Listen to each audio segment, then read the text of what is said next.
Hello everyone, હું ફરીથી આવી ગયો છું એક નાનકડો વિડીયો લઈને। તો આ વિડીયોની અંદર આપણે શીખીશું કે અકાઉન્ટ કઈ રીતે ક્રિએટ કરી શકાય, કોઈ પાર્ટીનો અકાઉન્ટ કઈ રીતે નવો ક્રિએટ કરી શકાય અને કઈ રીતે એ અકાઉન્ટને ફરીથી આપણે જોઈ શકીએ।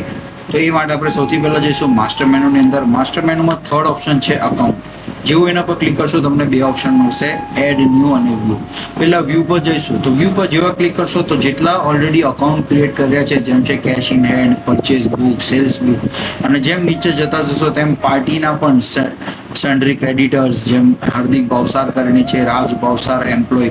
તો આ રીતે ઘણા બધા તમે એકાઉન્ટ ક્રિએટ કરી શકો છો। અને તમે રાઈટ હેન્ડ સાઈડના કોર્નર પર જોશો તો તમે એડિટ પણ કરી શકો છો અને ડિલીટ પણ કરી શકો છો। એ બંને ઓપ્શન તમને આપ્યા છે। તો હવે આપણે જોઈએ નવા અકાઉન્ટ કઈ રીતે ક્રિએટ કરી શકાય। તો નવા અકાઉન્ટ માટે આપણે એડ ન્યુ પર ક્લિક કરશું। એડ ન્યુ પર ક્લિક કરીને તમારું જે પણ અકાઉન્ટનું નામ હોય, હું અહીંયા ડમી લખું છું તો તમે અહીંયા ડમી લખી શકો છો। કંપનીનું નામ XYZ।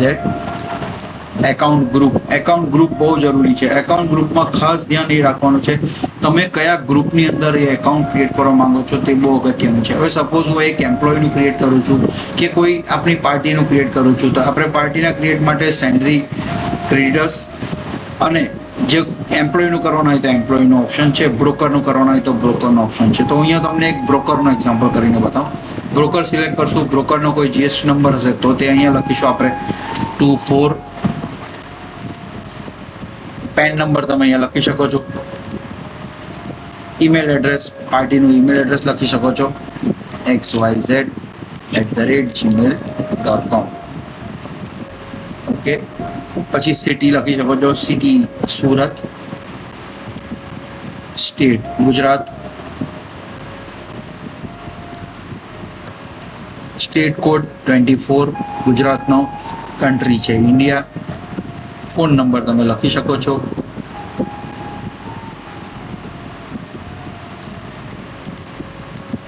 મોબાઈલ નંબર લખી શકો છો। સોરી, આ ઈમેલ એડ્રેસ અહીંયા આવશે,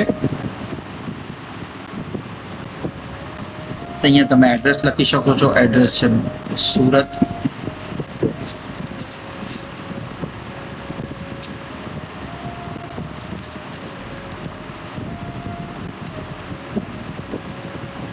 અહીંયા પછી તમે બેંક નેમ પણ લખી શકો છો જો બેંકની ડિટેલ તમારે નાખવી હોય એમની।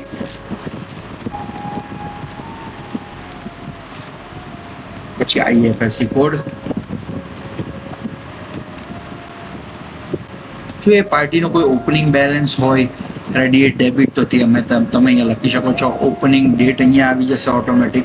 તમે એમનું કોઈ KYC હોય તો KYC પણ તમે અહીંયા ક્લિક કરીને જેવું તમે ક્લિક કરશો એક પોપઅપ ઓપન થશે અને એમાં તમે તમારા પીસીમાંથી જે લોકેશન પર એ હશે કોઈ પણ ફાઇલ હશે તો એ તમે ઇમેજ ફાઇલ અહીંયા સિલેક્ટ કરીને જેવું ઓપન કરશો એ અહીંયા એટેચ થઈ જશે અને જેવું તમે સબમિટ પ્રેસ કરશો એટલે તમારું ડેટા સબમિટ થઈ ગયો।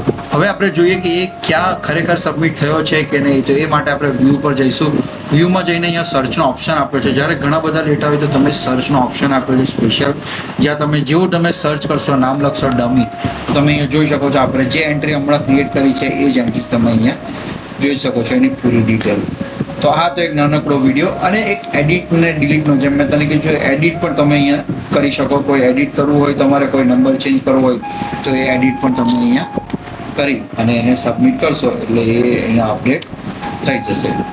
તો આ તો એક નાનકડો વિડીયો જેમાં તમને પ્રેક્ટિકલી એક્સપિરિયન્સ કરેલો કે નવા એકાઉન્ટ તમે કઈ રીતે ક્રિએટ કરી શકો અને એને કઈ રીતે વ્યવસ્થિત રીતે એને ગ્રુપની અંદર અસાઇન કરીને તમારા અકાઉન્ટને પ્રોપર ડેટાને મેનેજ કરી શકો।